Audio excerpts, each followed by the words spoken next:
nous sommes au workshop A et de la question du rôle des institutions financières internationales dans le développement de l'investissement en Tunisie.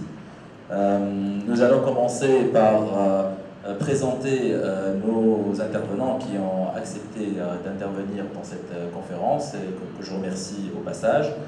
Nous allons ensuite prendre des interventions de chacun d'entre eux, en commençant par Madame la secrétaire d'État, ici présente, et nous allons ensuite prendre quelques questions de la salle pour finir par une session de réponses. Donc je vous remercie pour votre attention. Je donne tout de suite la parole à Madame Bouthaïna Ben Yarlel, qui est la secrétaire d'État au ministère des Finances. Merci. Donc, d'abord, je vous remercie pour cette invitation. Donc, honorable invité, cher ami, que j'en connais quelques-uns depuis ma prise de fonction au gouvernement. Mesdames et messieurs, je vous salue et je vous remercie de faire part de ce workshop tant important. Donc, lorsqu'on prend la situation actuelle en Tunisie et si on essaie de tisser la situation par rapport au développement de la Tunisie, je vais dire que ça a été lié juste après la révolution. Donc tout ce qui est développement de la Tunisie a été lié à la transition démocratique. Donc cette liaison a donné un chantier à ciel ouvert qui est considéré comme étant un processus global qui vise à améliorer quantitativement et qualitativement le bien-être de l'homme tunisien. Et lorsque je dis homme, c'est avec un grand H. Donc il est présupposé accéder à une meilleure condition, soit du niveau, c'est-à-dire avec des repères quantitatifs ou de qualité de vie nettement meilleure des repères qualitatifs. Et donc, si tenant compte de ces repères tant quantitatifs que qualitatifs, ça résume en fin de compte trois mots clés, trois mots magiques qui ont été donnés avec la révolution, qui sont la liberté, la justice et la dignité. Donc, si on prend directement les paradigmes qui se déclinent et qui riment bien avec tout ce qui est égalité envers l'accès aux opportunités, le droit de développement durable, l'accès au travail décent, une nouvelle vision de source de croissance, et donc tout ça, c'était les rêves des Tunisiennes et des Tunisiens. Aujourd'hui, un tel chantier ambitionne et il reste quand même aux intérêts des Tunisiennes et Tunisiens, malgré, et je le dirais, je devrais le dire aujourd'hui, et ce n'est pas un secret, c'est que malgré les résultats enregistrés jusqu'alors, qui ne sont pas vraiment aux mêmes mesures de l'attente. Seulement, il est nécessaire de rappeler l'exclusivité de ce chantier, du chantier de transition démocratique qui demeure, qui reste. En Tunisie, on détient cette exclusivité en maintenant ce chantier en vie, grâce essentiellement à la réussite de transition politique suite aux élections législatives et présidentielles. Hélas, ce n'est pas le cas dans d'autres expériences, dans d'autres pays voisins et amis qui ont tourné rapidement au cauchemar, malheureusement. Ensuite, les pays de l'Europe de l'Est ont eu un voisinage favorable, reposant relativement, parce que ça a été les voisins, la situation présentée par une relative accalmie. Et enfin, les pays de l'Europe de l'Est ont matérialisé leur adhésion à l'Europe en guise de récompense, en guise de récompense, en guise d'un couronnement de leurs efforts consentis, rendant la réussite de la transition démocratique comme un préalable à l'adhésion. Et donc, pour vous dire que la réussite de la transition démocratique n'est pas rien du tout. C'était parmi les facteurs clés de succès pour d'autres pays et ça devrait l'être pour notre cher pays, la Tunisie. Mesdames et messieurs, je ne cesse de dire qu'en présence d'environnements voisins hostiles et en l'absence d'externalités positives, brille, et ça on doit le noter, le soutien des institutions financières internationales de la Tunisie. À l'égard de la Tunisie, ça a été un soutien et parmi la présence ici, les représentants, quelques représentants de ces institutions, elles ne sont pas les seules. Donc, elles ne sont pas les seules, mais la Tunisie a pu être soutenue et aidée par plusieurs institutions financières internationales. Elle a eu un soutien précieux qui s'est traduit essentiellement par la reconnaissance de l'exception de l'expérience tunisienne démocratique. Donc ça a été accepté par la communauté internationale et ça a été un support pour la Tunisie. Et donc si vous voulez bien, je vais essayer de vous donner là où la Tunisie a eu ce support et ce soutien. Effectivement, depuis l'aube de la Révolution, les institutions financières internationales ont pu aider et soutenir et se sont précipitées même pour venir en soutien à la Tunisie. Elles ont cru au bien fondé de la légitimité et de la légitimité de la révolution. Elles ont su également se remettre en cause, pour certaines parmi elles qui étaient présentes avant la révolution, afin de réviser les évaluations sur les performances d'un système boiteux déguisé en système athlète. Elles ont pu se mettre au travail pour pousser la réflexion sur l'état des lieux. Et ce changement de la part de ces institutions financières internationales a été très marquant. Donc elles ont pu très rapidement switcher avec la nouvelle situation tunisienne. Elles ont soutenu essentiellement, et comme cela se doit, la société civile. Par ailleurs, ces institutions financières internationales étaient volontaires pour aller dans les régions et pour soutenir les zones les plus défavorisées. Elles ont accompagné la transition politique. Elles ont financé des projets d'infrastructures, d'eau, d'électricité, d'assainissement, d'environnement. Donc, elles ont financé des différents programmes gouvernementaux. Elles ont contribué à l'amélioration des capacités de management.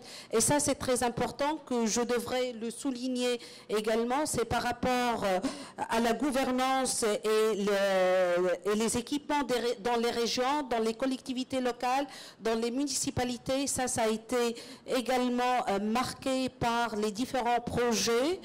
Elles ont apporté des assistances techniques précieuses qui ont permis l'amélioration et le renforcement des capacités de l'administration tunisienne. Elles ont contribué significativement dans le financement des réformes structurelles en cours. D'ailleurs, j'ai cité là quelques projets, mais pour vous dire, énormément de projets qui ont été initiés après la Révolution et qui ont déjà des résultats, qui peuvent être déjà évalués et qui ont des résultats très positifs. Et donc, dans le dernier point, j'ai dit que les institutions financières étrangères ont su contribuer également dans les réformes. Parce que si la situation tunisienne pourrait se bénéficier du confort de ne pas faire beaucoup de changements pendant les 4 années après la Révolution. Aujourd'hui, avec la nouvelle Constitution, avec le gouvernement de la Deuxième République, on ne peut plus se permettre ce luxe. Ça veut dire qu'on était amené à travailler sérieusement sur les réformes structurelles en cours. Et donc, justement, parlant de ces réformes, la Tunisie s'est engagée dans des réformes structurelles d'une manière profonde et ne se contente pas de réparer les préjudices et les défaillances. Et ça, c'est un élément très important. Aujourd'hui, nous sommes amenés à repenser les structures, repenser les systèmes, revoir les modes de gouvernance. Et d'ailleurs, je souhaite vous faire part de certaines réformes de premier ordre qui ont été déjà engagées, et notamment dans le secteur bancaire et financier, qui ont consisté à la soumission des 3 banques publiques à des travaux d'audit, full audit. C'était un full audit complet et externe. Et d'ailleurs, la loi est déjà passée à l'ARP. La réforme du secteur de la microfinance a été, et aujourd'hui nous pouvons suivre la mise en place de plusieurs agences de microfinance qui peuvent booster convenablement et considérablement l'économie tunisienne. L'adoption du cadre juridique de l'émission du Soukouk pour pouvoir financer et être un appui pour la ligne budgétaire donc de la loi de finances. D'autres réformes ont été également lancées.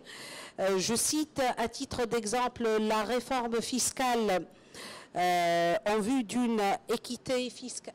Je peux ne pas utiliser.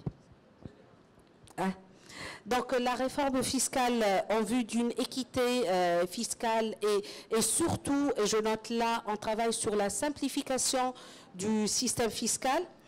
On ne peut pas échapper en tant que ministère des Finances de parler au grand chantier que nous menons actuellement et qui concerne la modernisation de la douane. Et ceci afin de renforcer davantage les services rendus et surtout de faire réconcilier les services de la douane avec les citoyens, avec les investisseurs, avec les entrepreneurs, etc. Et puis, un grand chantier est mené pour l'adaptation du cadre juridique. Nous travaillons sur la loi, sur le partenariat public-privé, la loi sur la concurrence, la loi sur les procédures collectives, très prochainement la finalisation du code d'investissement. Et donc tout ça, ce sont des chantiers ouverts et dont nous sommes tenus en tant que gouvernement à faire face et à les mener à bien, surtout à les mener à bien.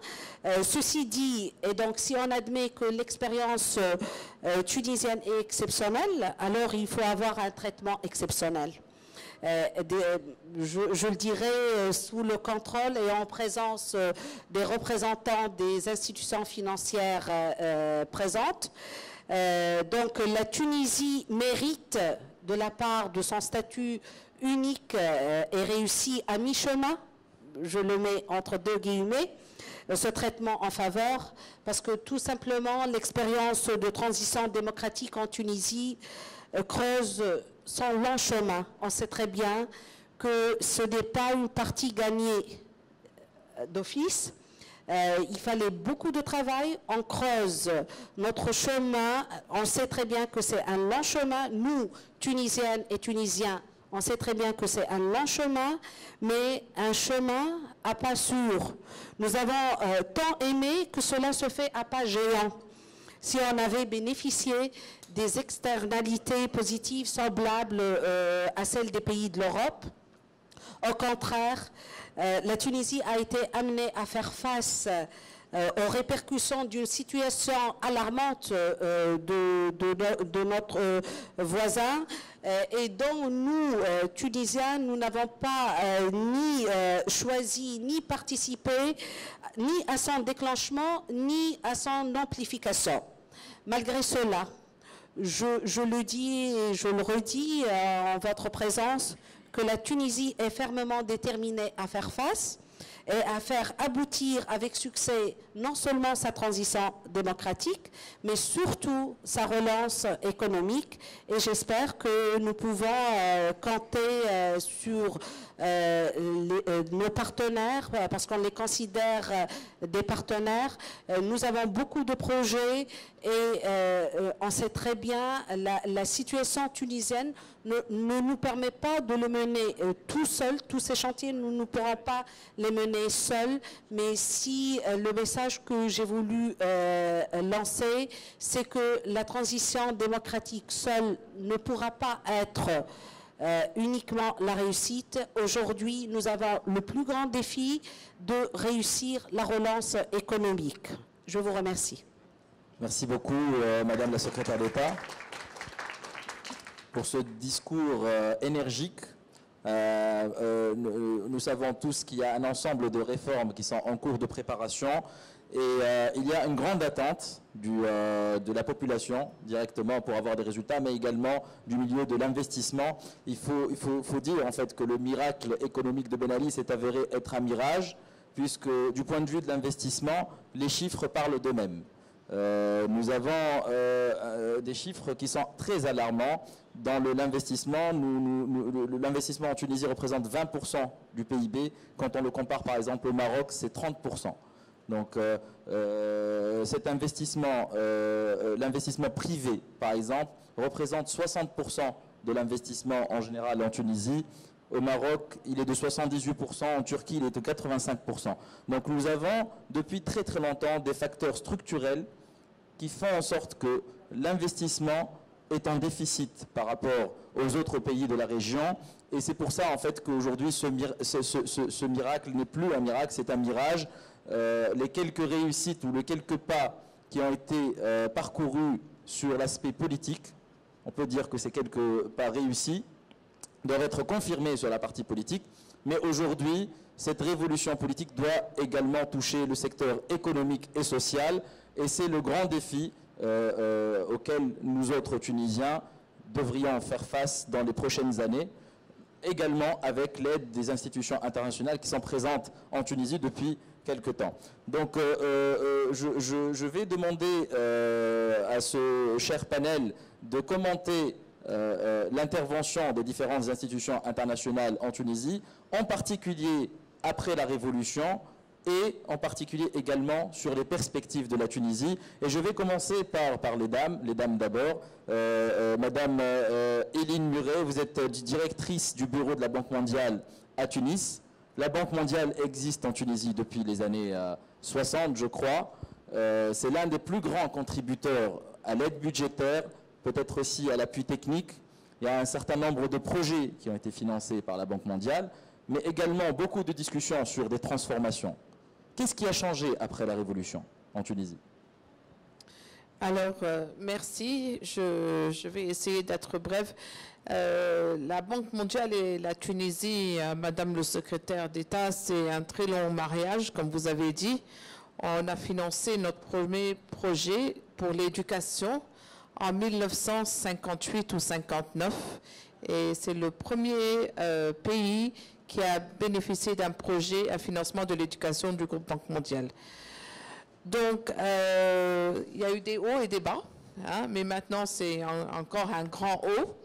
Donc, depuis la Révolution, je crois sérieusement que la Banque a vraiment fait 5 fois plus au niveau financement annuellement en moyenne, hein, 5 fois plus qu'avant la Révolution.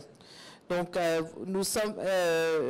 je crois que ça, c'est pas seulement au niveau financement, mais au niveau aussi assistance technique. au niveau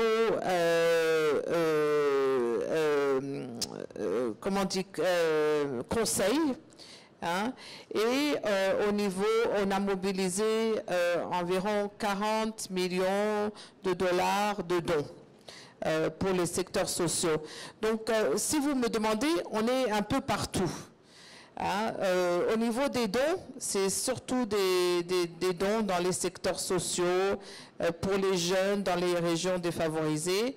Et comme vous l'avez dit, on a augmenté de manière significative notre financement d'appui budgétaire pour financer les réformes du gouvernement dont Madame le secrétaire d'État vous a parlé, donc je ne vais pas reparler des réformes.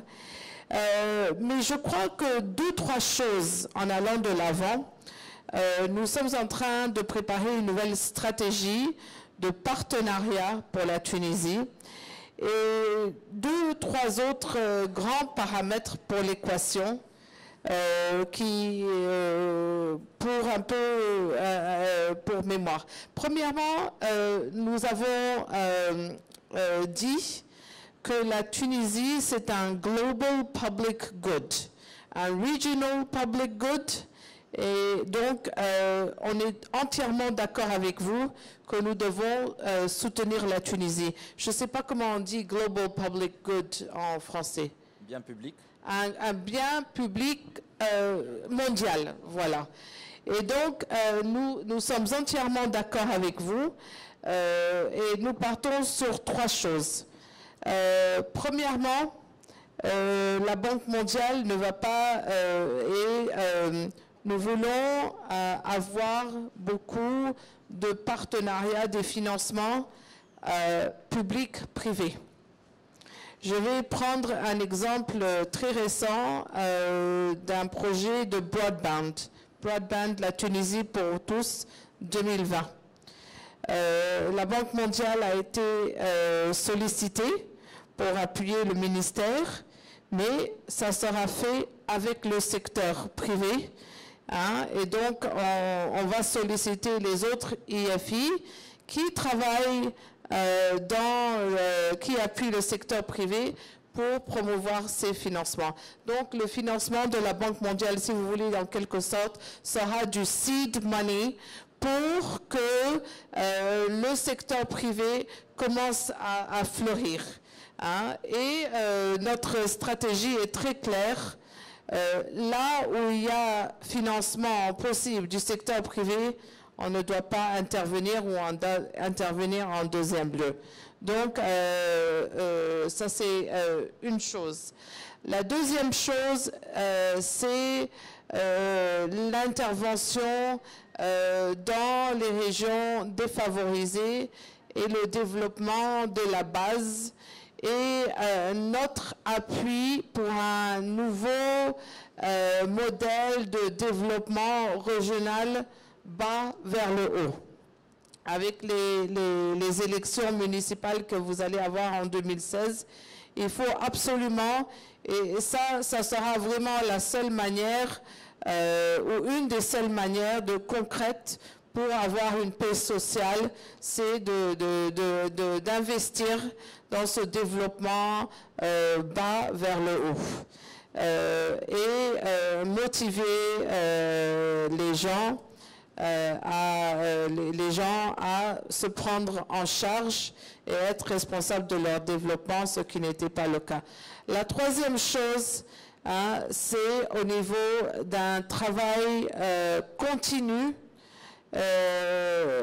en partenariat avec nos amis au gouvernement pour une continuation vers une meilleure gouvernance. Meilleure gouvernance à tous les niveaux.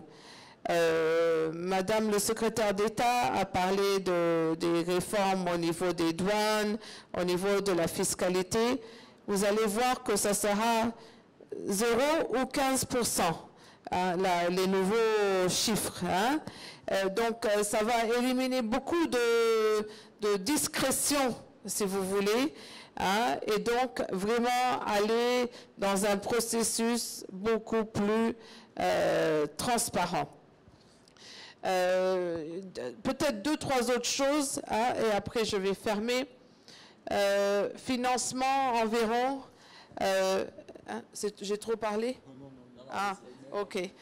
Je vous le dirai si vous avez trop parlé. Financement, voilà, financement environ de 1 milliard de dollars par an, mais on espère avec ça que ce soit du seed money, comme je vous le dis, dans des secteurs transformateurs comme le télécom, comme les routes, comme l'infrastructure, et un mouvement graduel pour sortir de l'appui budgétaire et laisser derrière des investissements qui vont inciter le secteur privé, qui seront des incitations supplémentaires pour le secteur privé pour venir investir en Tunisie.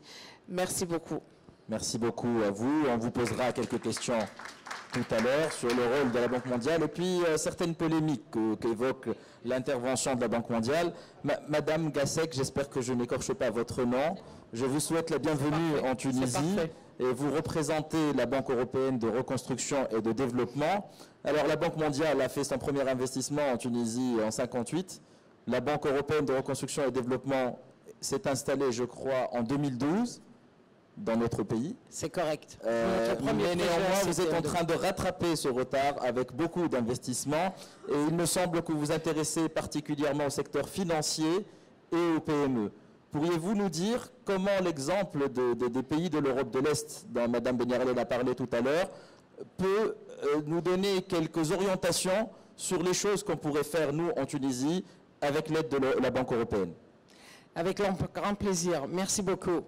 Tout d'abord, merci pour nous avoir invités à participer à cette réunion qu'on trouve très importante parce que c'est dédié à la promotion de l'investissement en Tunisie.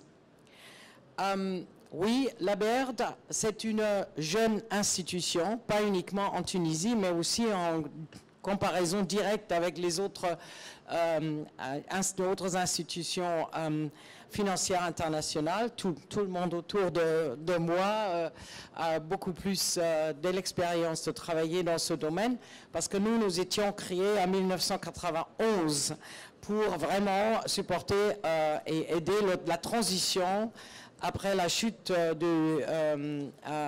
du communisme, d'aider ces pays dans leur transition pour un marché beaucoup plus libéral.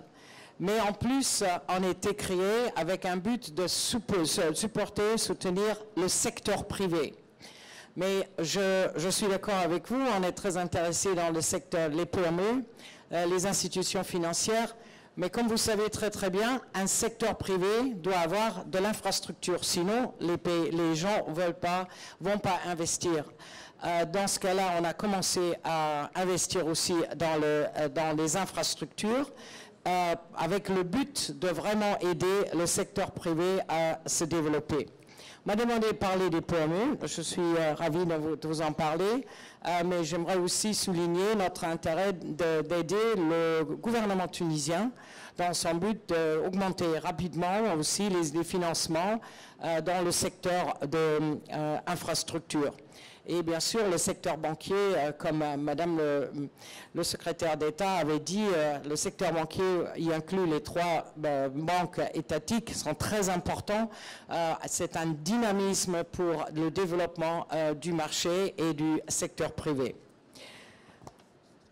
Quelques chiffres quand même pour vous donner une idée comment on travaille et dans quel domaine. Depuis notre création en 1991, nous avons investi plus de 100 milliards d'euros dans plus de 4200 projets, dont plus de 3 quarts sont clairement dédiés au secteur privé. Et tout ça dans 36 pays différents. En 2012, septembre exactement, on a commencé à travailler dans la nouvelle région que nous appelons CEMET. Vous connaissez peut-être la définition MENA, mais MENA inclut aussi des pays comme le Yémen, dont on ne travaille pas, et d'autres pays. Nous, pour l'instant, on est limité à la Tunisie, le Maroc, l'Égypte et la Jordanie. Et depuis 2012, on est actif dans ces pays. Par exemple, l'année dernière, 2014, on a financé 34 pays dans la valeur de 1 milliard 100 millions d'euros dans les 4 pays. Et en Tunisie, premier pays à signer l'accord de siège avec la BERD et premier pays pour le premier investissement et le premier pays à ouvrir le bureau permanent. Dans ce cas-là, vous êtes vraiment le pionnier des quatre pays. Exactement. Et c'est pour ça que je souligne quand même que la Tunisie était numéro 1 dans les 4. Les autres 3 n'aiment pas quand je le dis, mais je le dis uniquement en Tunisie. En Tunisie, depuis, on a financé 18 projets. Et ça représente 250 millions d'euros et dans divers secteurs, devenant ainsi un partenaire privilégié des entreprises tunisiennes pour les accompagner dans le financement de leurs projets, tant en dette qu'en capitaux propres. Les PME tunisiennes constituent plus de 90% des entreprises opérant dans le pays, fournissant près de 70% des emplois dans le secteur privé. Ainsi, ces entreprises jouent un rôle majeur dans l'économie tunisienne, représentant plus de la moitié du produit du BIP. Dès le début de ces opérations en Tunisie, la BERD a fait de l'accès au financement des PME l'une de ses priorités stratégiques pour le pays, pour la Tunisie, mais aussi pour tous les autres pays dans lesquels on est opérationnel. La banque a mis en œuvre... Pas de problème. La banque a mis en œuvre 2 moyens pour y parvenir. Soit une manière directe, en octroyant des prêts en dinars ou en devises, ou en investissant minoritairement en capital directement dans les PME tunisiennes. Soit une manière indirecte, en octroyant aux institutions financières des prêts exclusivement dédiés au financement des PME. Il y a beaucoup de PME qui ont besoin d'un financement qui est trop petit pour notre intervention directe.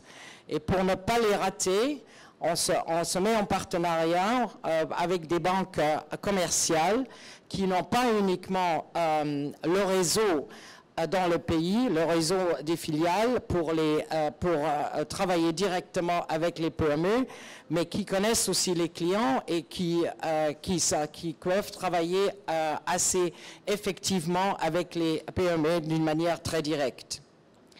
À ce jour, la BERD a octroyé plus de 130 millions d'euros de financement à des établissements bancaires, de leasing ou de microfinance en Tunisie.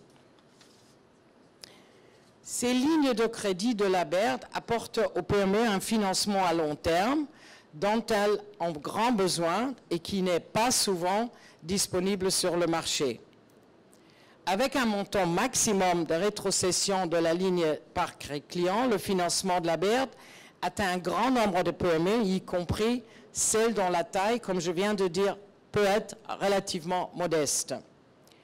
L'autre manière indirecte que la BERD a mis en place pour financer les PME en Tunisie est l'investissement en equity dans les fonds d'investissement régionaux et actifs en Tunisie, qui à leur tour investissent dans les PME tunisiennes.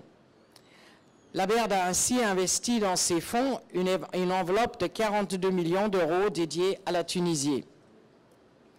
Par ailleurs, la BERD a aussi facilité l'accès à l'assistance technique directe par son programme de soutien aux petites et moyennes entreprises Small Business Support, dont ont bénéficié environ 150 petites et moyennes entreprises tunisiennes à ce jour. J'ai eu le plaisir ce matin de signer avec un ministre du Commerce et avec l'Union européenne l'élargissement de notre programme pour fournir un autre pour élargir nos activités dans la région. On va utiliser cet argent d'ouvrir très prochainement un nouveau bureau à Sfax pour aussi couvrir la région, et je crois que c'est avec grand intérêt que le gouvernement tunisien nous a encouragés de vraiment aller aussi dans les régions et ne pas rester en Tunisie pour fournir des régions qui n'ont pas tel support direct. Bon, ça, ce sont nos activités pour les PME, et on est au début, on a vraiment l'intention d'élargir ces activités pour que les PME puissent bénéficier de ce financement, tout d'abord à long terme, qui n'est pas nécessairement toujours possible et accessible. Comme j'ai dit au début, l'investissement privé a besoin d'une bonne infrastructure. Et quand on dit une bonne infrastructure, c'est bien sûr broadband. J'ai entendu avec grand intérêt que vous cherchez des partenaires. Il y en a un ici. Parce que... Et vous? J'aimerais bien utiliser cette remarque aussi de remercier nos partenaires, autres institutions financières, parce qu'on travaille très étroitement avec les autres, avec toutes les institutions. Il y a un besoin qui est assez large, on est prêt de faire un partenariat et aider et être complémentaires. On ne se voit pas en tant que concurrence, parce que je crois les besoins dans le pays sont assez larges. Il y a assez de besoins, et nous, on est prêts à travailler en partenariat très étroitement avec le gouvernement tunisien, mais aussi avec nos partenaires dans le secteur. Le secteur des infrastructures en Tunisie et l'impact sur le flux d'investissements directs étrangers. Par leur propre rentabilité et retombées socio-économiques directes et indirectes, l'expérience de plusieurs pays a mis en évidence la contribution significative d'une infrastructure moderne et développée à assurer un climat d'affaires favorable pour attirer des investissements. Ce n'est pas uniquement des investissements étrangers, j'aimerais aussi souligner la même importance des investissements locaux. Si un réel bond qualitatif et quantitatif a été réalisé en Tunisie pendant la dernière décennie, il serait illusoire de penser que tous les besoins actuels et futurs du pays sont raisonnablement et objectivement satisfaits. La qualité des prestations, condition fondamentale pour l'efficacité des services, reste marquée par des insuffisances liées notamment aux services fournis aux usagers et la qualité de la maintenance opérée. Les déséquilibres entre l'urbain et le rural, ainsi qu'entre régions, restent considérables en dépit des efforts consentis. Les chantiers et réformes ouverts dans ce secteur doivent être poursuivis et renforcés et appellent un volontarisme politique réel et un engagement pragmatique conséquent par tous les partenaires. Stimuler les investissements étrangers est l'une des préoccupations principales du gouvernement affichée clairement dans ses priorités pour les 100 premiers jours et les 5 années à venir. Ceci se traduit par l'engagement à mobiliser 6,5 milliards de dollars sous forme de crédits et de dons pour financer plus de 50 projets publics dans différents secteurs, l'environnement, l'énergie, les transports. Des modes de financement de partenariat public-privé ainsi que des formules de concession sont à généraliser pour optimiser le rapport coût-efficacité, diminuer l'endettement public et rationaliser les politiques de subvention. Les priorités de la BERD. Le programme de développement des infrastructures de la BERD fait partie de sa stratégie pays pour la Tunisie qui sera aligné sur les priorités gouvernementales et harmonisé avec les activités des autres institutions financières. La coopération envisagée par la BERD dans le secteur des infrastructures suit 3 axes d'intervention. la contribution au financement de maintenance et de réalisation des projets d'infrastructure prévus, la fourniture d'une assistance technique pour le renforcement des institutions et des capacités, incluant la participation du secteur privé, dans les PPP par exemple, la contribution au dialogue politique en vue d'améliorer la qualité des infrastructures publiques et de parvenir à la viabilité financière et environnementale des services fournis. Secteur d'intérêt de la BERD. Afin d'assurer une coopération efficace du développement, la BERD s'engage à renforcer les capacités en étroite interaction avec les partenaires gouvernementaux grâce à un dialogue politique approfondi qui fera référence, dans la mesure du possible, aux meilleures pratiques internationales. En effet, depuis le démarrage de ses activités en Tunisie, elle a œuvré à entretenir une relation de proximité avec ses partenaires gouvernementaux et dirigeants d'entreprises publiques de différents secteurs. La BERD a clairement manifesté lors de ces échanges son intérêt à apporter son soutien financier et technique aux différents projets d'infrastructure qui figurent sur la liste des priorités gouvernementales. Face aux défis majeurs auxquels est confronté le secteur des infrastructures en Tunisie, la BERD se tient prête à accompagner les opérateurs publics dans le secteur de l'énergie, de l'eau, de l'assainissement, dans leurs efforts de développement de l'infrastructure et de l'amélioration des services offerts aux usagers. Aussi, dans ces secteurs, dans des secteurs clés comme le transport urbain et ferroviaire, des routes urbaines et régionales et les secteurs aéroportuaires et portuaires, la BERD a réussi à se forger une longue et fructueuse expérience dans sa région d'opération historique à travers des projets devenus des références auprès des professionnels de ces secteurs. Cette coopération couvre également des réflexions conjointes menées avec les autorités locales en lien avec les aspects institutionnels. La régulation et de bonne gouvernance des entités publiques. Dans leur ensemble, les mesures de coopération de la BERD visent avant tout une croissance durable et inclusive et créatrice d'emplois, contribuant ce faisant à l'objectif suprême de réduction de la disparité régionale. Diverses approches de financement seront appliquées pour la Tunisie, notamment le cofinancement ou le regroupement plusieurs bailleurs de fonds. Pour conclure, j'aimerais souligner qu'on est prêt à travailler avec les différentes autorités le plus vite possible et je peux vous assurer, on ne travaille pas sur des budgets. La BERD en a assez de financement pour aider le plus possible les efforts du gouvernement tunisien. Et je vous remercie beaucoup pour votre intention et n'hésitez pas à nous voir et on aimerait bien vous faire profiter de toutes nos expériences des autres pays. Merci beaucoup. Merci beaucoup et encore une fois, bienvenue en Tunisie. L'engagement de la BERD est représenté ici par la directrice de la région CEMED et ça montre l'intérêt que la BERD porte à l'expérience tunisienne. Cette expérience qui a été qualifiée par un bien public mondial, nous prenons ce titre et nous l'adoptons dans notre discours. Nous avons également avec nous M. Philippe Cyril Berton, qui est le directeur de l'Agence française de développement de Tunis. La France est le premier investisseur étranger en Tunisie.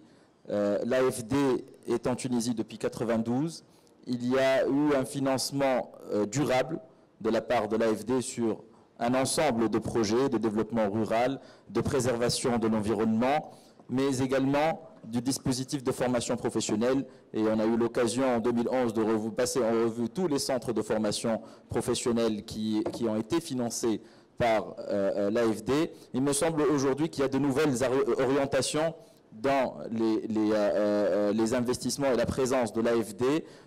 Pourriez-vous nous en dire quelques mots? Et tout à l'heure, vous me parliez également de cet élan, juste après peut-être les dernières élections, cet assaut d'exportateurs tunisiens dans les forums français et inversement dans la prospection vers la Tunisie d'investisseurs et d'agences françaises qui vont soutenir les investissements en Tunisie. Pourriez-vous nous en dire quelques mots?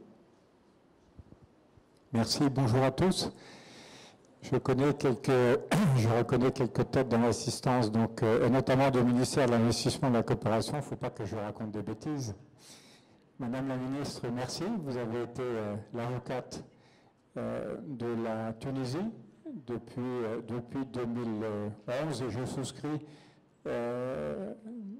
à l'ensemble des éléments à décharge que vous avez mis sur la table. Et c'est vrai que les réformes sont importantes. Mais je dirais que notre avocat général qui est sur ma droite a lancé un certain nombre de chiffres en introduction qui montrent qu'il faut peut-être faire encore mieux, peut-être faire encore plus en matière d'investissement. Et la question qui nous est posée aujourd'hui, quel est le rôle des institutions financières internationales dans le développement de l'investissement en Tunisie? C'est une question qui se situe, je dirais, entre les deux interventions, la vôtre, Madame la Ministre, et les interrogations de notre animateur. Est-ce que nous sommes des catalyseurs, nous les institutions financières, de l'investissement direct étranger, de l'investissement économique? C'est sur ces questions-là que je voudrais vous apporter des éléments de réponse.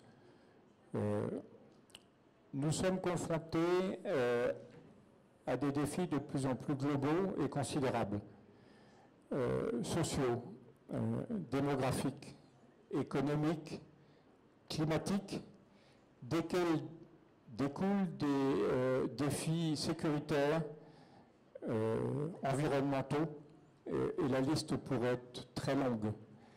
Et ce contexte-là nous oblige à engager collectivement de nouveaux modes de développement. Ce n'est pas un slogan, c'est qu'il faut que nous sommes quotidiennement réinterrogés sur notre efficacité, notamment en Tunisie. C'est là-dessus que je voudrais vous parler quelques mots. Qu'est-ce que l'AFD? L'AFD, c'est une banque. J'ai un privilège parmi les collègues sur la tribune, c'est que je suis le plus vieux. Nous avons été créés en 1941, avant Bretton Woods, avant la BAD et avant la BERD. Voilà. Donc l'AFD date de 1941, mais nous sommes que depuis 1992 en Tunisie. 1600 collaborateurs, 8 milliards d'euros d'engagement dans le monde et un portefeuille de projets de 25 milliards d'euros. Mais nous sommes surtout une banque de développement et nous mesurons notre efficacité à nos résultats et non pas à nos ratios financiers. Nos résultats, je vais vous en parler un petit peu, mais mon ami de droite a été mobilisé, comme on le fait à chaque fois que nos projets sont terminés, pour des évaluations rétrospectives. Et parmi nos 80 agences dans le monde, nous pouvons consolider un certain nombre de nos impacts. C'est-à-dire que 50% de notre portefeuille a un co-bénéfice climat. Co-bénéfice climat, c'est un peu technocratique. Ce qu'il faut dire, dans les années 70, on parlait de croissance zéro. C'est-à-dire que le développement généré sur l'environnement, sur l'écosystème, des désagréments. Et le MIT et le Club de Rome raisonnaient en termes de croissance zéro. Je peux vous en parler puisque en 1970, c'était des thèmes que nous avions à l'université. Aujourd'hui, on parle de co-bénéfice climat, c'est-à-dire que nos stratégies de développement que l'on met en place en Tunisie doivent aussi bien servir le développement, la croissance, qu'avoir un impact positif sur le climat. Et notre mesure de 50% de notre portefeuille en matière de co-bénéfice climat, c'est un audit qui est réalisé à l'extérieur. Nos audits ex-post permettent de nous dire 100 millions de passagers en plus en transport urbain sur les 2 dernières années, 2 millions d'enfants en plus scolarisés, 32 millions d'hectares sous programme de conservation. 4 millions d'exploitations agricoles qui sont accompagnées. 3 millions de personnes sous alimentation en eau potable. Ces sources sont dans notre rapport d'activité, c'est ce qui nous intéresse à l'AFD. Et c'est là-dessus que nous voulons communiquer. Alors, en Tunisie, je parlais tout à l'heure de nouveaux modèles de développement, c'est pour ça qu'on a un slogan un peu ambitieux à l'AFD, et nous sommes développeurs d'avenir durable. Ce sont des grands mots. Ça veut dire que notre première priorité, c'est l'homme au milieu. C'est l'homme qui est au centre de notre préoccupation, avec 2 lignes d'action: favoriser la mise en œuvre de politiques publiques durables et promouvoir des investisseurs responsables.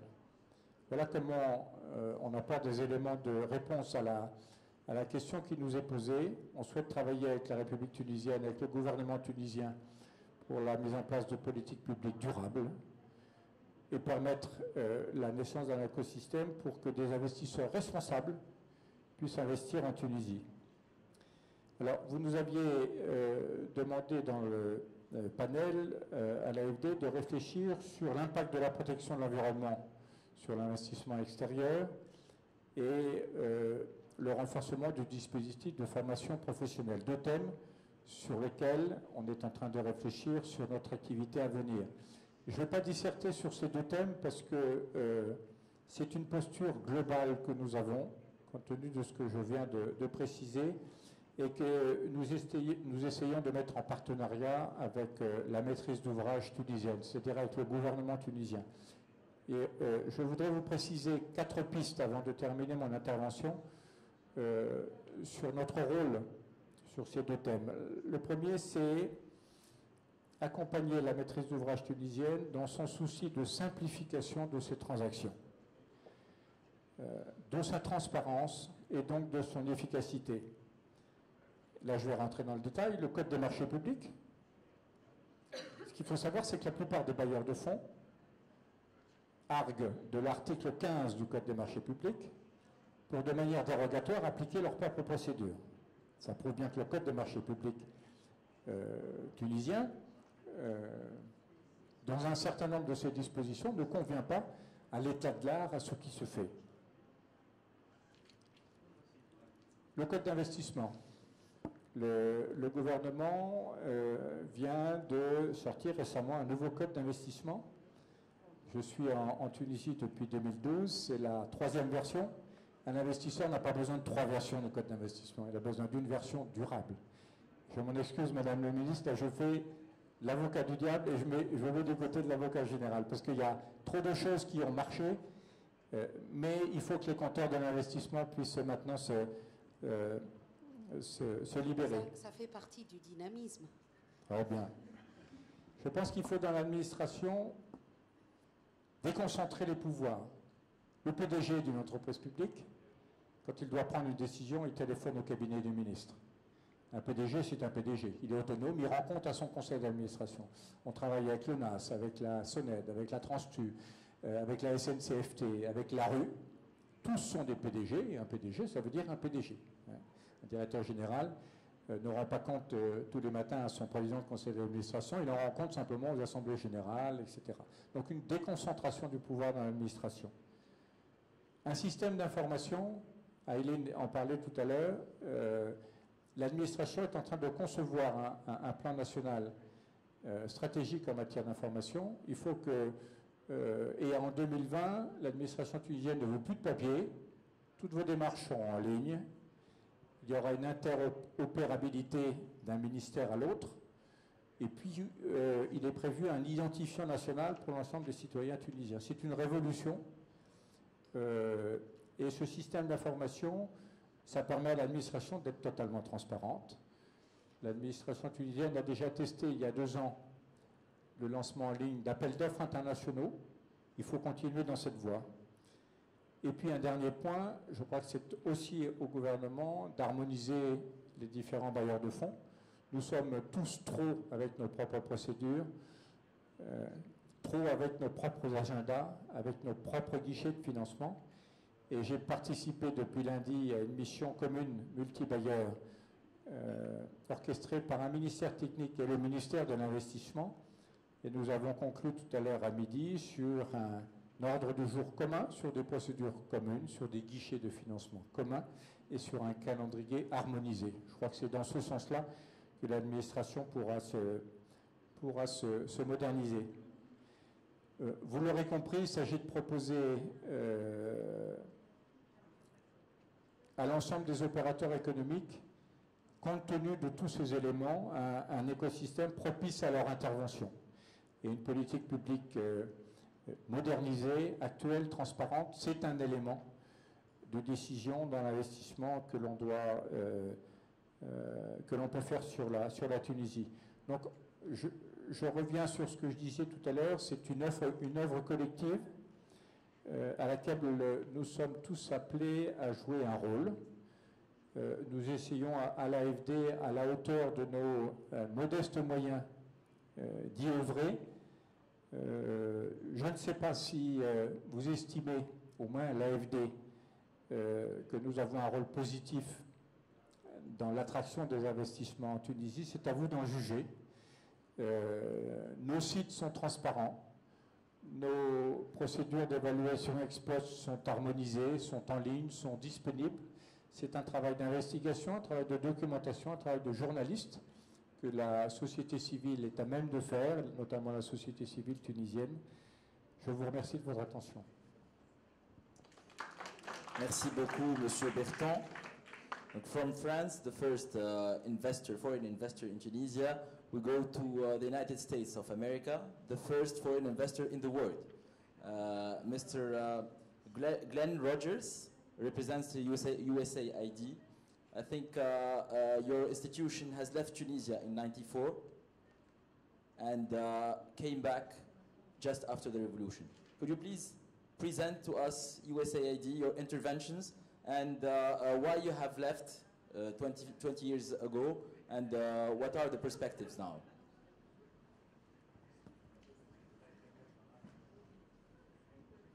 Thank you very much. We're very pleased to be here today. This is my just finished 1 month in Ethiopia. We started in 1957, our USAID program, and we left in 1994. At that point, Tunisia was taking off for going many points, and we concentrated in other countries at the time. And then several years ago, at the time of the revolution, we were asked to come back and support Tunisia. We've had some of our special programs, our transition programs, here during the political transition period. And now that the emphasis, as our Excellency mentioned, is shifted relatively towards some of the economic transition, we formally opened what we would call a normal USAID long-term office in November of last year. And so that's why I'm very, very proud to be here as our first new director in the relaunched AID office. I would say that AID is not at all what it was in 1957 or 1960s, and that really facilitating private sector-led domestic and foreign investment to support development is really now the heart of what we do. We focus on leveraging capital and innovation and know-how, and then depending on what the gaps are, the financing gaps or the implementation gaps, we are constantly trying to develop new tools and approaches to address these gaps. For purposes of today, I would just say that there are perhaps 3 categories or 3 types of functions, and then I wanted to give some examples of these. One is the convening. We realize that there are so many private actors, and the private roles in the United States is extremely rich in nonprofit organizations, in corporates, and foundations, and we have a long history that led to the creation of our government agencies actually grew out of the private sector. So where we are now is as U.S. Agency for International Development, as the government's development arm, we play a role in convening and using the U.S. government's networks and relationships for bringing together private business and financial partners as well as government to grow investment in a number of sectors. There's, of course, an ongoing capacity building role, and that takes on new meanings over time. But we have designed and implemented multiple programs that develop the investment enabling environments and in a number of sectors. And I'll give some examples in just a minute. Finally, I would put as a category that we have really grown in the last couple years in a more formal way is transaction support, where they're often, the pieces are there, but they're just not coming together for some reason. Sometimes it's not a complicated reason or an expensive reason, but it's a real reason. And so USAID sometimes uses our existing projects or advisory service to package and support investment proposals and transactions. So using the USAID tools and advisory services, our resources, we are able to overcome a number of barriers to investment and increase financing into sectors and firms and projects that achieve development objectives. And that's always our core focus. And at this point, with the increasing investor interest in emerging markets, there are totally different types of partnerships that we have with countries that are middle-income countries, really. But in this environment, we feel USAID is well positioned to facilitate private capital development, private capital investment that furthers our development agenda. What I wanted to do is just give some examples, and I've tried to stretch the breadth of the examples, and obviously given where we are in the program, these are not all Tunisia examples, but the kinds of models that we are trying to develop and look forward to figuring out what would be appropriate to work with Tunisia. One, we have a Powering Africa. Under President Obama, this initiative was really focused on transaction support in the energy field. And USAID has garnered private sector commitments to invest more than $20 billion over this 5-year period. In the first year, the initiative through the transaction supports helped close deals for 3,000 megawatts of additional power. We are partnering with the private sector, General Electric, Ayers Holdings, Standard Bank, Berkeley Energy. The heart of all of these is structured partnerships with the private sector. Another area is support for early-stage businesses in the Middle East. It's a common theme.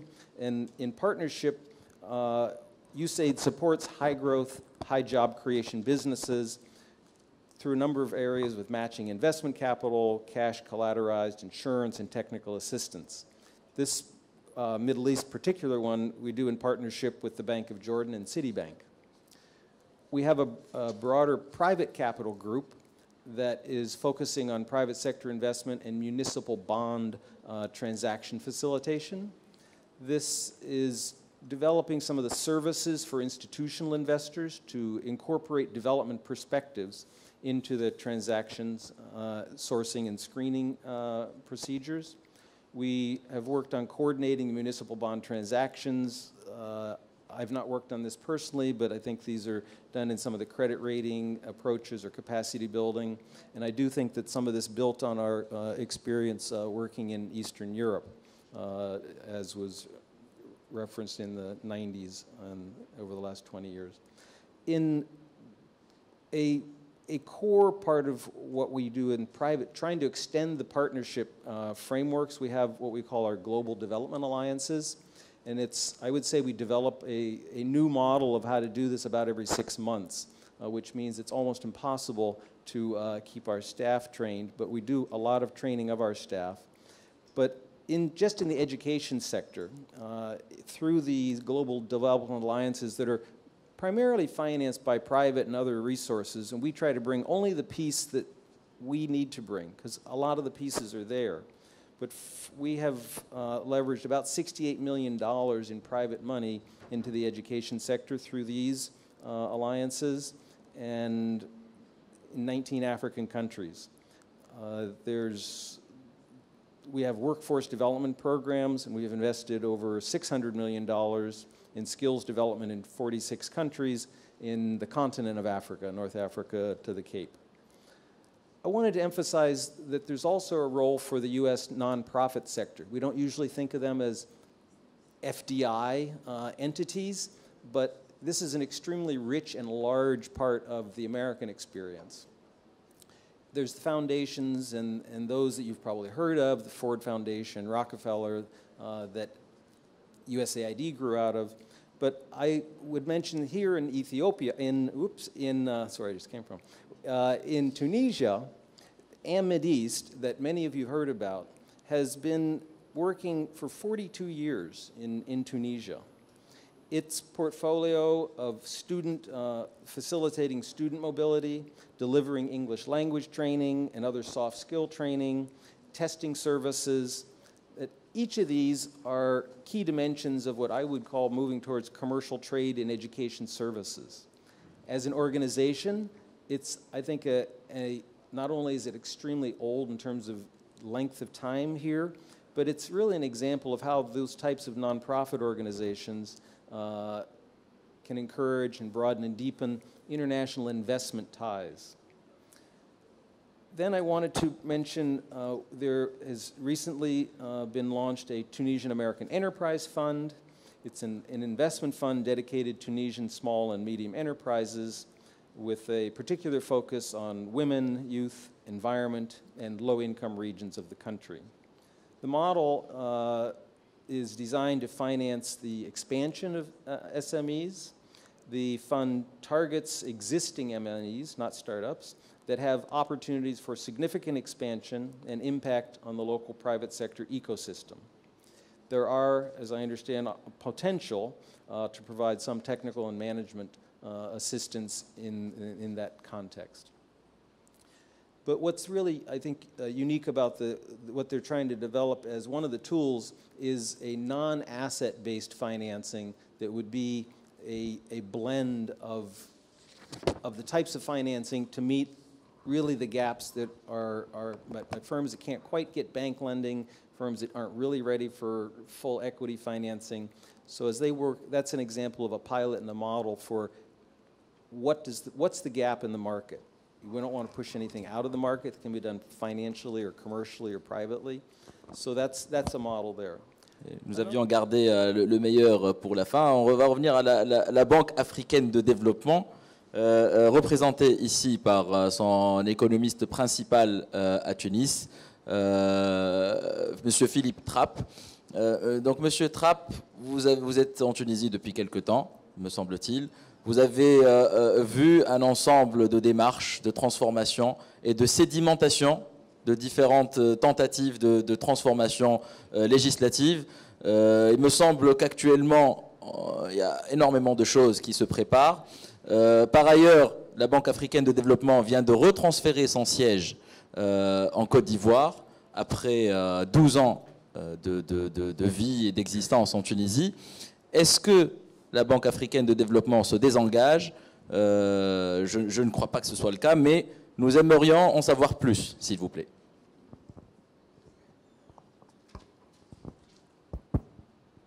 C'est bon? Ça va. Très bien. Merci. Alors, je vais répondre tout de suite. Là, sûrement pas. On ne se désengage pas. Et je pense même qu'on va accroître notre volume d'engagement sur la Tunisie. Alors peut-être une précision, parce qu'effectivement, tout le monde sait que le gros de la banque est retourné à Abidjan. Nous sommes quand même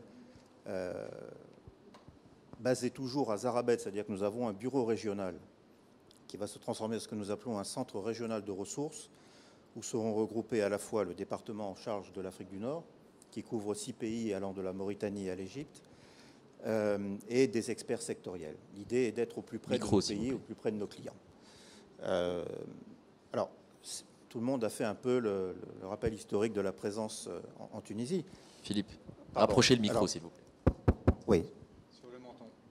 Dans le cas de la BAD, notre première intervention remonte à 68, et nous tenions hier un atelier au Sheraton où nous avons passé en revue l'impact de notre stratégie intérimaire, qui est notre document un peu de programmation et d'engagement avec le pays depuis 2014.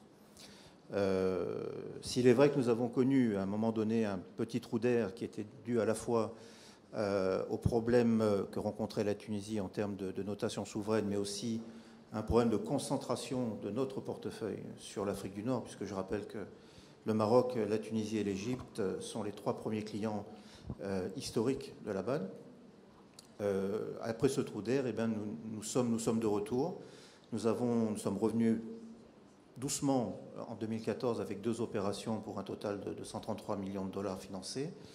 Et nous allons, si tout se passe bien cette année, donc engager environ 635 millions de dollars, ce qui nous fera à peu près 770 millions de dollars sur 2 années, y compris un appui budgétaire que nous sommes en train de préparer pour venir en aide, en appui aux réformes qu'effectue le gouvernement. Donc, la BAD est toujours là, elle gardera un bureau à Tunis qui couvrira l'ensemble de la région Afrique du Nord de la banque. Et voilà, donc pour peut-être une précision, parce qu'il était important de citer que nous n'avons pas tout à fait quitté la Tunisie et nous avons souhaité laisser une trace. Et lors des assemblées annuelles qui se sont tenues récemment en Côte d'Ivoire, non seulement le président Kaberuka, mais aussi le président Ouattara ont chaleureusement tenu à remercier la Tunisie pour l'accueil qui leur avait été fait pendant 12 ans. Et remercier aussi le peuple tunisien pour son hospitalité. Voilà, pour cette première contribution. Je ne sais pas si je peux peut-être engager sur un autre thème, en ayant un peu écouté mes prédécesseurs. On était invité, je crois, à se prononcer un peu sur le rôle des institutions financières dans la promotion de l'investissement international, bien sûr. Institutions financières même national, hein, l'investissement en général. L'investissement en général. Non, le rôle des institutions financières internationales dans l'accompagnement de l'investissement. Alors, ce que je voudrais juste dire, et je vais être très très bref parce que je pense que la salle a vraisemblablement envie de poser des questions. Le constat que nous devons faire tous collectivement, puisque je crois que les partenaires au développement sont liés au gouvernement dans la stratégie de développement de ce pays, de manière intrinsèque, et l'investissement qui est une composante essentielle de la demande dans un pays, en termes macroéconomiques, cet investissement est incontestablement ralenti, voire à l'arrêt pour ce qui concerne l'investissement public, ou en tout cas fortement réduit. Et lorsqu'on fait une petite analyse rétrospective, on se rend compte qu'en fait, c'est l'investissement privé qui est majoritaire dans ce pays depuis 2011, mais je précise aussi que le mouvement date d'avant la Révolution. C'est-à-dire qu'il y avait une tendance de fond qui s'inscrivait, notamment en termes de recul de l'investissement public, et qui donc a précédé la Révolution. Cette tendance s'étant ensuite accentuée compte tenu des difficultés en termes de finances publiques sur lesquelles je ne reviendrai pas qu'a connu le pays. C'est important parce que le ratio, comme vous l'avez rappelé au début de votre intervention, le taux d'investissement en Tunisie va être vraisemblablement inférieur à 20%. Les prévisions qui circulent en ce moment, qui sont encore officieuses, montrent qu'on devrait être plus proche de 19%. Et effectivement, c'est un gros problème parce que autant la consommation est un moteur de croissance normal et la Tunisie c'est le seul moteur de croissance qui reste allumé et qui reste fonctionnel à l'heure actuelle. Et pas pour longtemps, puisque l'épargne est en train de s'effondrer. Alors voilà, donc ça c'est aussi un problème. Si ce moteur-là cale, nous allons rentrer dans une zone de turbulence. L'investissement est fondamental parce que, et ça a été démontré dans le cadre d'une étude, je vous invite à la consulter, réalisée par mon excellent collègue Afel Bouaquez de HEC Montréal, une étude sur plusieurs pays d'Afrique du Nord qui a démontré de manière économétrique, mais c'est tout à fait compréhensible par des non-économistes, que l'investissement public entraîne l'investissement privé. Ce n'est pas l'investissement privé qui génère l'investissement public, mais la relation causale en termes d'entraînement va de l'investissement public vers le secteur privé. Il faut donc préparer la base économique pour que l'investisseur privé puisse se sentir à l'aise. Et de ce point de vue-là, il est clair qu'en Tunisie, il y a un problème qui peut être surmonté, mais il y a un problème en termes d'investissement public. Bien sûr, il faut un espace budgétaire additionnel, il faut peut-être un point important, beaucoup de projets ont été mis en place depuis 3-4 ans. Le constat est qu'un certain nombre de projets sont bloqués, notamment au niveau des régions où ils devraient être mis en œuvre. ces blocages sont de plusieurs ordres. Ils peuvent être d'ordre institutionnel, ils peuvent être d'ordre sécuritaire. Mais encore une fois, l'investissement public engagé par le pays est tout de même, quand on fait sur le plan budgétaire, on a à peu près entre 5,5 et 6 milliards d'investissements publics réalisés chaque année, avec un taux d'exécution qui est avoisine entre... L'année dernière, il a été très bon puisque le volume d'investissement public avait été ramené à la baisse, mais les années précédentes, il évoluait entre 65% et 75% d'exécution sur l'année. C'est dire qu'il y a encore une marge de progression. C'est important parce que l'investissement prépare le futur. Les infrastructures se dégradent, si on ne les entretient pas, ça coûtera beaucoup plus cher pour le futur à remettre en ordre. Donc il y a une nécessité pour que la Tunisie ne perde pas sa compétitivité, de remettre l'investissement public au cœur du système ou du nouveau modèle de développement économique sur lequel beaucoup de gens sont engagés actuellement et qui revient dans beaucoup d'interventions, parce que c'est un élément fondamental du positionnement de la Tunisie au niveau des relations économiques régionales, mais aussi internationales. Alors, ce qui est important de noter, c'est que là-dessus, quel peut être le rôle des institutions financières internationales? Nous sommes, ma collègue de la Banque mondiale, Aileen, mais aussi M. Berton, et puis bon, quasiment toutes les banques de développement ont un guichet secteur privé accolé. Dans le cas de la Banque mondiale, c'est un guichet qui fait partie du groupe, mais qui est distinct de la structure BIRD. Nous avons, nous aussi, un guichet secteur privé. Et donc, le rôle des institutions internationales est d'accompagner tant le secteur public en appui aux stratégies de développement des pays où elle intervient, que le secteur privé à travers des financements directs, ou aussi d'intervention dans le domaine de l'amélioration du climat des affaires.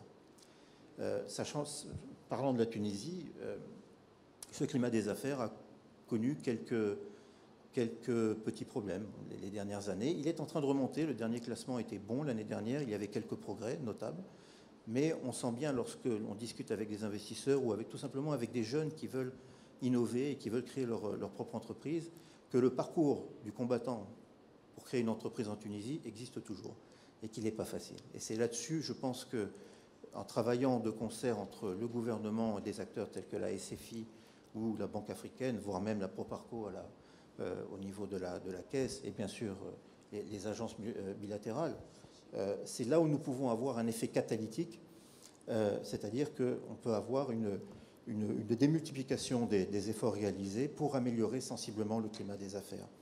Le secteur financier est aussi un élément fondamental du financement de l'activité économique. Hier, dans l'atelier dans lequel, et je vais en finir avec ça pour lancer un peu le débat, il nous a été cité par exemple le problème du préamorçage. Non pas du fonds de roulement, qui est un problème fondamental auquel a dû faire face beaucoup d'entreprises en fait en Tunisie après la Révolution, mais le problème du préamorçage est un peu plus complet, c'est-à-dire que on peut prendre par exemple le cas d'un jeune venant d'une filière scientifique qui a une idée de création de business et qui veut en fait tester son idée d'entreprise et éventuellement faire un prototype par exemple. Il faut des crédits d'amorçage. Pour ça, ces crédits d'amorçage n'existent pas en Tunisie, ou du moins sont très très très limités. Et voilà typiquement un instrument qui mériterait d'être poussé. Et je pense là-dessus, ça ne peut pas être que le travail de la Banque africaine, mais ça doit être le travail de la communauté, des partenaires au développement de la Tunisie, sur lequel il y a, précisément dans ce cas-là, véritablement une convergence sur laquelle on peut travailler ensemble. Voilà. Donc je dirais que pour conclure, le rôle des IFI est bien sûr un rôle d'accompagnement, pas de substitution, et que, de mon point de vue, nous sommes là avant tout pour aider à l'amélioration du climat de l'investissement dans les pays. Voilà. Voici c'est la réponse à ce qu'on pouvait dire. Merci beaucoup. Tout au long de ces interventions, il y a eu l'affirmation de l'engagement des différentes institutions internationales pour l'expérience tunisienne qui est qualifiée maintenant par le bien mondial public. Cette affirmation, elle est par les financements sur des projets nationaux qui peuvent être demandés par le gouvernement, à la demande du gouvernement. Ça peut être une assistance budgétaire pour ces projets-là. Ça peut être également une assistance technique afin d'amener un ensemble d'expertise pour les transformations qui se passent au niveau national. Depuis la Révolution, si je comprends bien, l'intervention des institutions internationales se fait également avec le secteur privé et la société civile, qui est assez dynamique en Tunisie. Et cette assistance-là, que ce soit directement ou indirectement, crée et génère de l'investissement, qu'il soit local ou international. Voilà en résumé cette intervention. Je tiens à rappeler que autour de ce panel, nous avons des acteurs qui se connaissent très très bien, puisque le gouvernement tunisien, me semble-t-il, depuis quelques années, a demandé une coordination entre les différentes institutions internationales présentes en Tunisie, afin de savoir comment répartir les différentes interventions, que ce soit des interventions régionales, donc dans le même programme parfois, plusieurs acteurs interviennent mais dans des régions différentes, ou alors sur des thématiques différentes, donc l'environnement, l'infrastructure, la formation professionnelle, etc. Donc il y a une coordination qui se passe. Le deuxième élément que je souhaitais rappeler, il y a des institutions de financement qui ne sont pas représentées aujourd'hui dans ce panel. Certaines d'entre elles ne sont même pas représentées en Tunisie. Le deuxième investisseur dans le monde, c'est le Japon. Le quatrième, c'est la Chine. Et nous espérons que dans les années à venir, que nous ayons dans un panel comme celui-là, le continent asiatique qui soit représenté. Donc on va passer la parole à la salle pour prendre 4 questions. Et ensuite, on va répondre à ces questions, si vous le permettez. Tfadel, monsieur.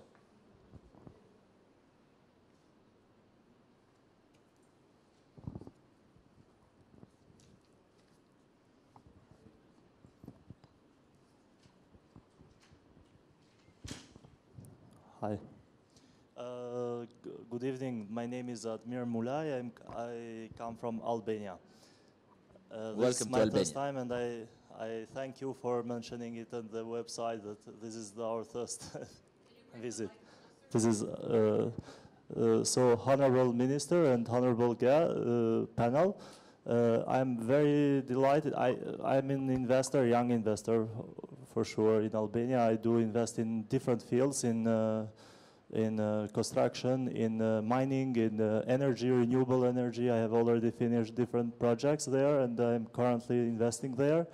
And I have invested in bitumen sand, in oil extraction, shareholder, in pharmaceutical products, and bottling water. So I have also a foundation. I have invested for public use schools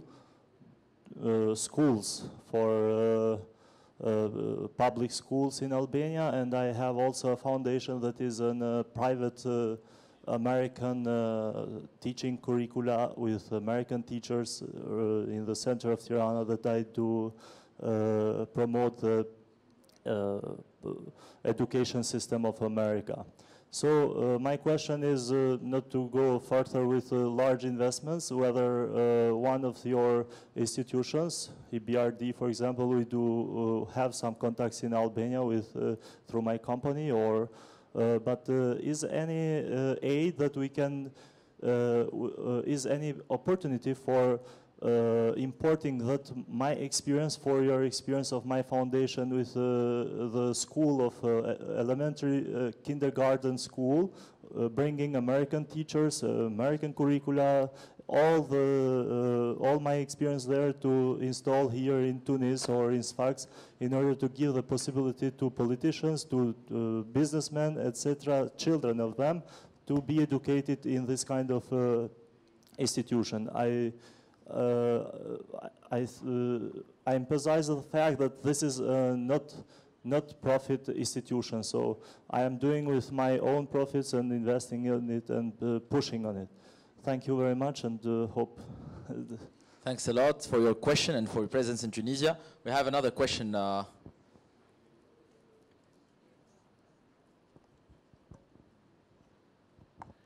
Thank you. My name is Ikram Makni, and I come from the Sfax Business Development Center. I would like to thank the audience here, and wanted to say 2 points. One is for USAID.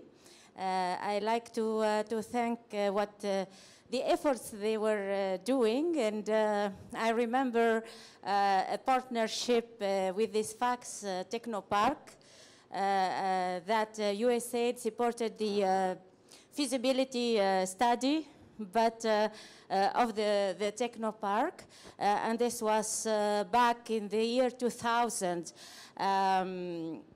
Sfax Technopark is going okay, but it still needs to have a big boost in order to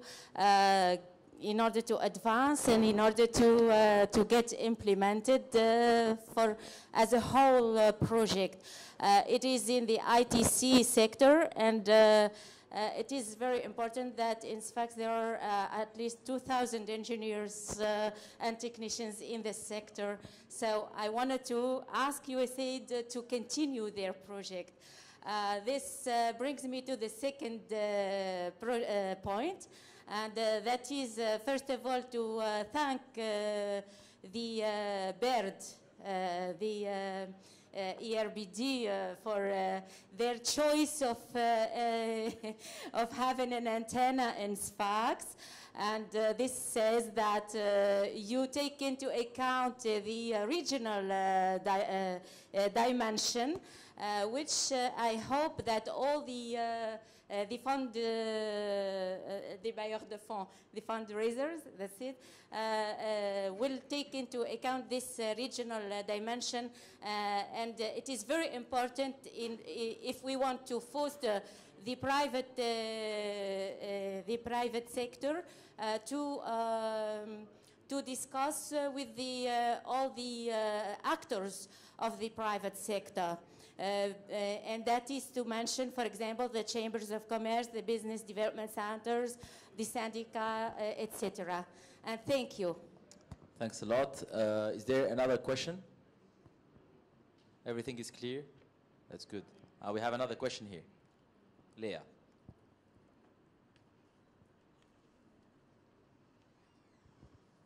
Hi, I'm Leah. I work in consulting in Tunisia, and I have a question for USAID. I know that your office opened recently, and right now it's a very small staff, but I was wondering how you see your role in Tunisia expanding in the near future as US-Tunisian relations continue to strengthen. Thanks a lot, Leah. Another question? Okay, so let's take some answers here. Madame la secrétaire d'État, voudriez-vous répondre à la première question de... Ok. Ok, très bien. Yeah, we have a question from Albania. Can we have a way to get this experience, successful experience in Albania in different sectors? I think non-profit initiatives and some other initiatives. Can we get this experience and transpose it and adapt it to a country like Tunisia? Is that the right question? Just for education. Okay, just for education. Okay. I'm terribly sorry, but education is one of the areas which EBRD has not been created for, and we have not done anything, so I'm very sorry. You have mentioned many other sectors where I would say yes, but this one unfortunately not. So I hope that one of my colleagues would possibly be able to give you a more encouraging response. So but if I may add something, there are other institutions that work on this. I have as example the ETF, European Training Foundation. It's one of the institutions that is very active in Tunisia in partnership with different public ministries, and I believe that there is a possibility to get in touch with them and maybe to transpose such experiences there. But after that, there are different, laws and procedures to understand also in Tunisia on that area. Yeah, just very quickly, not on the early childhood development, but IFC is financing a scheme education for employment, okay? And these are private partnerships or public-private partnerships that you may want to look into, okay? But it has to be linked to the job market in Tunisia. And this is a new initiative. And so we're looking for innovative minds like yours to come up with some ideas. And there could be some financing opportunities. You may want to just check on the IFC website or contact me after. Thank you. Thanks a lot. I think we have 2 questions for USAID. Thank you. Yes, our colleague from Albania, I would be happy to learn more about your experience. And there certainly are public and private organizations that are interested in the education sphere. But I'd be happy to. Can I just make a parenthesis? My institution, this institution, is center of Tirana, and it costs just the land 6 billion euros. So it's too big for me to come here and to buy the same land equivalent here or building. So as you have the experience of coming out from a dictatorial regime like us in Albania, there are some yes, and then I congratulate you because you have finished the political transition in just 2 years. So this is to congratulate you. So my idea, I have seen different buildings that are ruined. But I could be very glad to come there and to have with a small rent from state buildings and renovate them and just start with the project of education. So because I was not interested in making a new building and buying the land, etc., because it's a non-profit institution and it's too costly for me to start. And in this sense, being here present, I am able then to connect better with Tunisia in investing in oil extraction or in, I don't know, distribution pharmaceutical products, etc., because I have them ready. And I would like very much you to consider Albania because we are neighbors. Just one sea is in the middle of us, so we have no political relations, no economic relations, nothing. Not so yet, but let's do it. That's great. Thanks a lot. Thank you. I'm sure there are actually a lot of private companies and foundations and others that raise the similar questions. So how we get you all together, because I think you have the packages of individuals with the expertise and background. So thank you for your interest in the education sector. And I'm glad to know that the Center in Sfax is working, and that's certainly some long-term success stories are, I think, especially in some of those areas, important to understand what enables a sustainable success and what are the dimensions of things that you may not see ahead of time for good or for bad. So I hope we can learn from your experience going forward of how to be most useful for Tunisia in its current transition. And then there was a question from Leah in the front seat. Everybody calls you by Leah rather than whatever firm you're with. Excuse me, I look forward to meeting you at some point. But I mean, we're really at the point of trying to understand the 100-day plans are just coming out and just trying to understand how they fit together and what the priorities are. And having, has been raised by a number of the colleagues here, Tunisia is blessed, but it can also be a challenge to have many partners wanting to help at one time. And how do we do that in a way that is as little a burden as possible on the Tunisian institutions, because they have more than a full-time job to do. But we'll be working on partnership arrangements with the others that are here. We will be certainly trying to understand and track the emerging government plan. We will be trying to bring some of our models that are really increasingly focused on science, technology, and innovation, and I would call them just partnership models also, to be able to take advantage of the types of energy and actors and resources, frankly, money and expertise that are available to help Tunisia. Tunisia has brand and awareness on a breadth that some other countries don't. to bring that in. And an area that we certainly are putting money into and will hear is in what was mentioned in SFAX. How can we really continually learn from what we've been doing? What are the elements of success? What are the elements of things that don't work well?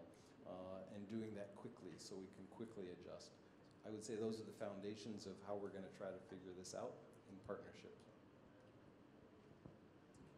Thanks a lot. Madame la secrétaire d'État, si vous voulez commenter. Justement, par rapport à ce qui a été dit, je voudrais en ajouter quelle est la démarche qui va être prise par le gouvernement vis-à-vis de ces investissements, comment s'y faire. Vous savez qu'aujourd'hui, effectivement, il y a plusieurs institutions financières internationales qui viennent toutes au soutien de la Tunisie. L'idée maintenant, c'est comment focaliser tout cet effort. Et justement, ce dont le ministère de Développement, d'Investissement et de Coopération internationale se penche actuellement, c'est sur la finalisation de la note de cadrage qui va orienter et qui va tracer les axes à entreprendre essentiellement pour pouvoir finaliser le plan quinquennal. Parce que l'investissement ne pourrait avoir sa valeur ajoutée que si jamais c'est mis avec une prospection, avec une vision à moyen et à long terme. Et donc, du coup, l'idée, c'est, une fois que la note de cadrage serait prête d'ici peu, c'est d'organiser un forum d'investissement pour que tous ces investissements seront canalisés dans des orientations stratégiques telles que l'innovation, l'infrastructure, le développement régional et donc l'éducation. Donc tout ça, c'est une focalisation qui est en train d'être travaillée et préparée actuellement. Et donc je dirais aujourd'hui un forum de ce genre, Tunisia Investment, et le beau slogan concernant investir en Tunisie, accompagner le succès, ne pourrait être qu'une locomotive pour y aller en avant. Et donc cette focalisation, ça se fait à travers une vision stratégique globale et qui pourrait mener à des étapes successives qui seront faites. Et au niveau de notre département des finances, comme je l'ai déjà dit, ce sont vraiment des chantiers, carrément des chantiers. Nous travaillons là où il y a énormément de chantiers.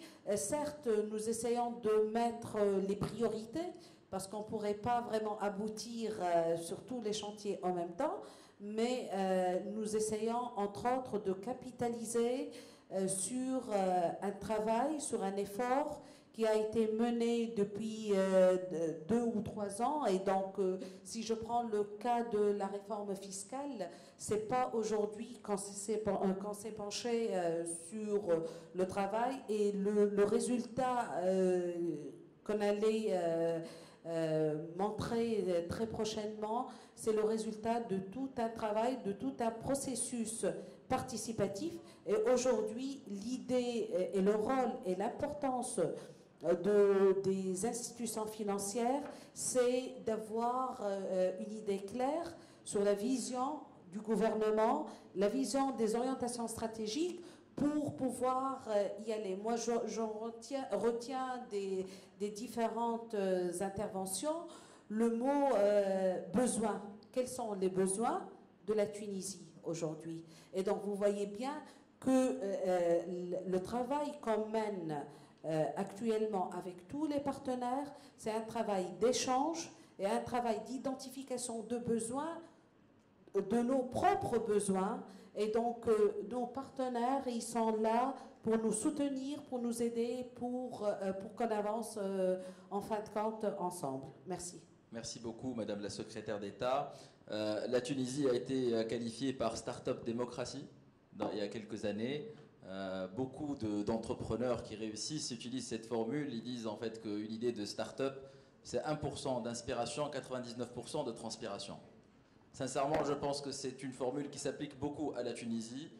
Tout au long de la discussion qu'on vient d'avoir ici, on a mesuré à quel point les enjeux étaient importants, à quel point également les efforts à dispenser sont énormes, que ce soit de ce côté de la salle ou de l'autre côté. Chacun doit mettre ses efforts pour que ce modèle-là, ce bien mondial public, réussisse. Nous avons besoin tous les jours d'y croire parce que c'est le seul moyen d'y arriver. L'optimisme n'est pas un choix, c'est une obligation. Et heureusement que nous sommes aidés aujourd'hui par un ensemble d'acteurs internationaux représentés à très haut niveau. Je crois que la Foreign Investment Promotion Agency a prévu de congratuler les personnes qui se sont déplacées aujourd'hui. Donc je vais laisser Sissem y mener cette action-là.